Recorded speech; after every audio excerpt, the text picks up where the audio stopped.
144 વર્ષે જ્યારે આ શાહી સ્નાનનો ખૂબ ધર્મ સાથે સંકળાયેલો સ્નાનનો વિષય છે, ત્યારે પરિવાર સાથે હું સ્નાન કરવા માટે પ્રયાગ ગઈ હતી.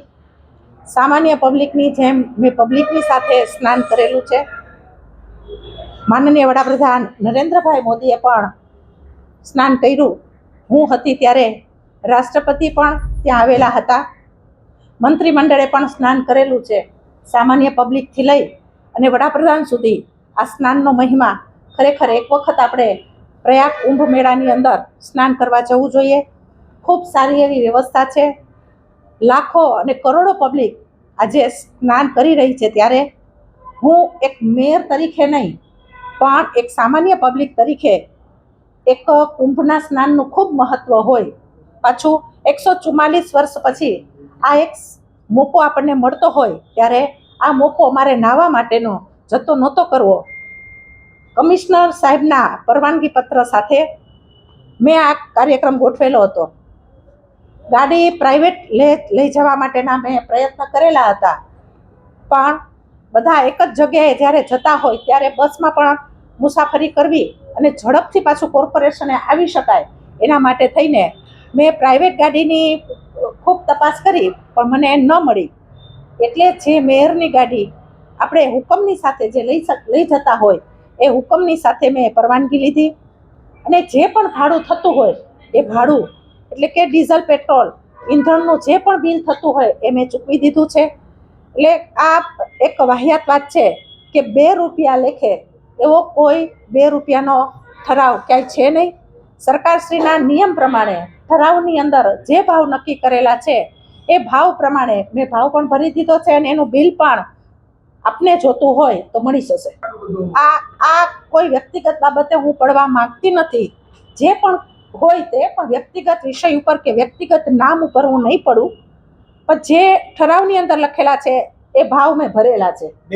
અને આ એક મહિલા મેયર તરીકે આમ જોઈએ તો મેયરનો હોદ્દો અને ગરિમાનું આ બાબતમાં મહિલા તરીકે એક જે ગરિમા જળવાવી જોઈએ એ ગરિમા જળવાણી નથી.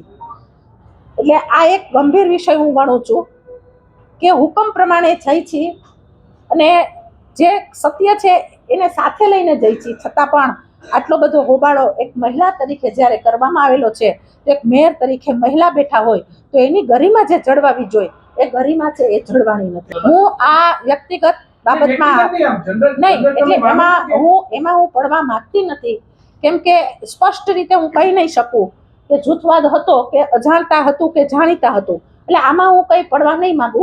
એટલે જે કઈ પ્રશ્ન પૂછવા હોય આપ બીજા પ્રશ્ન પૂછી શકો છો. તમે 2 રૂપિયા લેકે ચૂકવ્યું છે કે 10 રૂપિયા? કુંભમાં ગયા હતા, પણ જ્યારે નાઈને બહાર કુંભમાં આવીએ, પુરુષો ધોતિયું પહેરીને જ્યારે નાતા હોય છે તો એના ઉપરના વસ્ત્ર નથી હોતા, ધોતિયું પહેરીને નાય છે, તો ત્યારે વિષય નથી બનતો. અમે તો સંપૂર્ણ ડ્રેસ સાથે માથે ઓઢીને સ્નાન કરેલું હતું કે હિન્દુ પરંપરા પ્રમાણે. તો આમાં એક ઇસ્યુ બન્યો છે. રહી કપડાં સૂકવવાની વાત, તો ત્યાં દોરીની કોઈ વ્યવસ્થા હતી નહીં, ખીલ્લી પણ હતી નહીં ને ખીટી પણ હતી નહીં. સ્વાભાવિક છે કે એકદમ કપડાં નીતરતા હોય અને એ કપડાં આપણે સ્નાન કરીને આવ્યા પછી એને નીચવી નથી શકાતા. એ નિયમ પ્રમાણે ને એ ધર્મ પ્રમાણે જ્યારે કપડાં ખૂબ ભીના હતા તો મેં ત્યાં નીતરવા માટે મૂક્યા હતા. પણ આ એક ષડયંત્ર તરીકે આને કોઈ ગંભીર બાબત લઈ અને એક ઇસ્યુ બનાવ્યો છે. જેને પણ બનાવ્યો હોય એ એટલું યાદ રાખે કે મહિલા મેયર તરીકે આ નાની એવી બાબત ગણો કે મોટી એવી બાબત, ગરિમા જાળવેલી નથી. એ જે પાર્ટી મને પ્રશ્ન પૂછશે એની જવાબ આપવાની મારી સંપૂર્ણ તૈયારી છે. મને જ્યારે આ વ્યક્તિગત પ્રશ્ન છે, મને રજૂઆત કરવાનો મોકો મળશે તો હું ચોક્કસપણે આ રજૂઆત કરીશ. બેન તમે જે ભાડું એક મેયરની જે ગરિમા કોર્પોરેશનની અંદર હોય ત્યાં થોડા દિવસોથી એ જળવાઈ રહી નથી, અથવા તો તેમને જે સ્થાન મળવું જોઈએ, તેમને જે વિશ્વાસમાં લેવો હોય એ વિશ્વાસમાં નથી લેવાઈ રહ્યા. શું માનવું? આ વ્યક્તિગત પ્રશ્ન છે. આ વ્યક્તિગત પ્રશ્નની અંદર હું બને ત્યાં સુધી આ બાબતમાંથી દૂર રહેવા માંગુ છું. જે પણ કાંઈ પ્રશ્ન હોય એ મારા વ્યક્તિગત પ્રશ્ન છે. એટલે આમાં જે હોય, આપ તો પત્રકાર જગત છો, પણ આમાં જે કાંઈ હોય એમાં હું અંગત બાબતમાં હું કોઈના બેન, નામ તમે- પણ નહીં આપું બેન અને તમે જે આ જૂઠું પણ ભાડું નહીં છે બેન, આ ભાડું છે તમે 2 રૂપિયા લેખે ચૂકવો છો કે 10 રૂપિયા લેખે? કહું. ચૂકવી દીધું છે. કેટલા રૂપિયા લેખે? જે આ કોર્પોરેશનનો જે ભાવ છે એ પ્રમાણે મારી પાસે બિલ છે, પણ 2 રૂપિયાનો ક્યાંય ઉલ્લેખ થયો નથી. પણ બેન તો આ એટલે- 2 રૂપિયાની વાત કરીને ક્યાંક ને ક્યાંક તમારી ગરિમાને હા, એ ચોક્કસ છે. 2 રૂપિયાનો ક્યાંય ઠરાવની અંદર ઉલ્લેખ થયેલો છે એટલે જ ક્યાંક ને નહીં. ક્યાંક બેન તમે ભોગ બન્યા હોય એવું લાગે છે બેન? એ મહિલા તરીકે, મેયર તરીકે મહિલા બેઠા હોય ત્યારે આ ગરિમા ખરેખર જળવાણી નથી. 2 રૂપિયાની વાત છે, એનો ઉલ્લેખ ક્યાંય પણ થયો નથી. કોર્પોરેશન જે ભાડું લે છે એ ભાડા પ્રમાણે મેં ભાડું પણ એટલે બેન આ ભરી 2 દીધું છે. રૂપિયાની વાતે તમારી છબી ખરડાવવાની ટ્રાય કરી બેન? 2 રૂપિયાની વાતનો ક્યાંય ઉલ્લેખ છે જ નહીં. 2 રૂપિયાની વાત છે એનો વાહિયાત વાત છે આ. એનો ક્યાંય ઉલ્લેખ એટલે બેન નથી. 2 રૂપિયાની વાત કરીને તમારી દોરવામાં આવ્યા તમે એવું કહેશો? એવું તો કહેશો? હવે આ બધા તમારા પણ પોતાના વ્યક્તિગત આ પ્રશ્ન છે.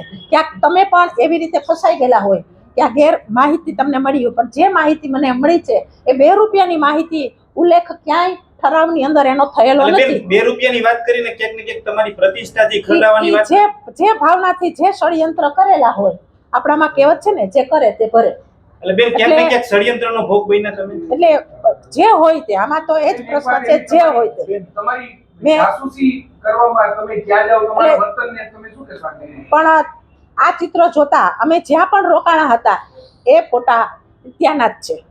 હું કોઈની ભલામણ લઈ લેટર લઈને હું ગઈ નથી. મને જે સુવિધા મળી છે એ જે સામાન્ય નાગરિકને મળે એ જ સુવિધામાં હું ગઈ છું. ક્યાંય મેં ભલામણ લેટર કોઈનો લઈને ગઈ નથી અને મેં મારી વ્યક્તિગત ભલામણ ક્યાંય કરેલી નથી. જે સામાન્ય પબ્લિક સ્નાન કરે એવી જ રીતે મેં ઘણા બધા કિલોમીટર ચાલી અને અમે સાથે રહીને આ સ્નાન કરેલું છે. મને અંદરથી સ્નાન કર્યો એનો મને ખૂબ જ આનંદ છે કે જે દ્રશ્ય મને ત્યાં જોવા મળ્યું એ દ્રશ્ય કદાચ ભવિષ્યની અંદર આપણે જીવતા હોય કે ન હોય આવું દ્રશ્ય ક્યારેય જોવા નહીં મળે.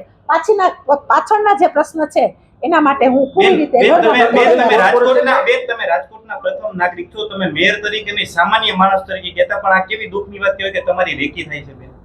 જે હોય આમાં એ જ કહું છું કે વ્યક્તિગત મામલામાં આપણે નહીં પડીએ, પણ જે સત્ય છે એ તમારી સામે પણ આવી ગયું. પત્રકાર જગતે જે વાત પત્રકાર વ્યક્તિગત જે હોય પત્રકાર પ્રદેશમાં રહેતી આવી ગયું. પત્રકાર જગતે જે વાત પત્રકાર વ્યક્તિગત જે હોય પત્રકાર પ્રદેશમાં રહેતી મને મોકો આપશે પ્રદેશ એટલે હું 100% ની રજૂઆત 100% મેડમ, કરીશ. તાજેતરમાં કોર્પોરેશનમાં મહત્વના નિર્ણયો લેવાના, એક તો કાલાવડ રોડ ગેમ ઝોન અને બીજું ટીપર વાન કાંડ. તો આ બંનેમાં આપ સહમત હતા કે નહોતા? આપની સહમતિ લેવામાં આવી? એ મારે જે ચર્ચા કરવાની હતી એને થઈ ગઈ છે એટલે હું આ જાહેરમાં નહીં બોલું, કેમ કે અમુક પ્રશ્ન એવા હોતા હોય છે.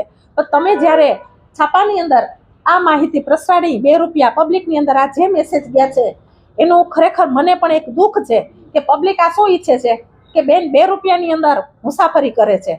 આગળની અંદર હું પણ જોઉં તો મેયરો મુસાફરી કરેલી જ છે, ક્યાં નથી કરેલી એની માહિતી પણ મારી સાથે છે. બેન, પણ આ જે 2 રૂપિયાની વાત આપે છે. 2 રૂપિયાનો મુદ્દો આપના જે પદાધિકારીઓ છે તેને 2 રૂપિયાનો મુદ્દો તદ્દન ખોટો છે. ઠરાવની અંદર જે ભાવ નક્કી કરેલા છે એ ભાવ હું ભરીને ગઈ છું અને પ્રજાને આ જે મેસેજ મોકલે જે છાપ પડી છે એ તદ્દન ગેરવ્યાજબી છે. આમાં અમારી ગરિમા પણ ખૂબ હણાણી છે. સત્ય છે એક જૂથ સતત નૈનાબેનને ટાર્ગેટ કરી રહ્યું એ જે પણ હોય. નહીં, તમે શું માનો છો? હું આમાં માનતી નથી પણ જે હોય ઈ જે કરે તે ભરે. ભાજપ શિસ્તબદ્ધ પાર્ટી છે. તમે પ્રદેશના આગેવાનો અથવા તો તમારા જે અહીંના હોદ્દેદારો છે એમને કોઈ જાણ કરશો કે આ રીતે વ્યક્તિગત રીતે તમારી ઉપર જે આક્ષેપ થયા અને આટલું બધું આવ્યું, તો આને લઈને તમે પ્રદેશમાં કે શહેર ભાજપના પ્રમુખ એમને જાણ કરશો બેન? મને જ્યારે પાર્ટીમાંથી પૂછવામાં આવશે તો હું ચોક્કસપણે મારી જે હકીકત હશે એ હકીકત હું ચોક્કસપણે રજૂઆત કરીશ.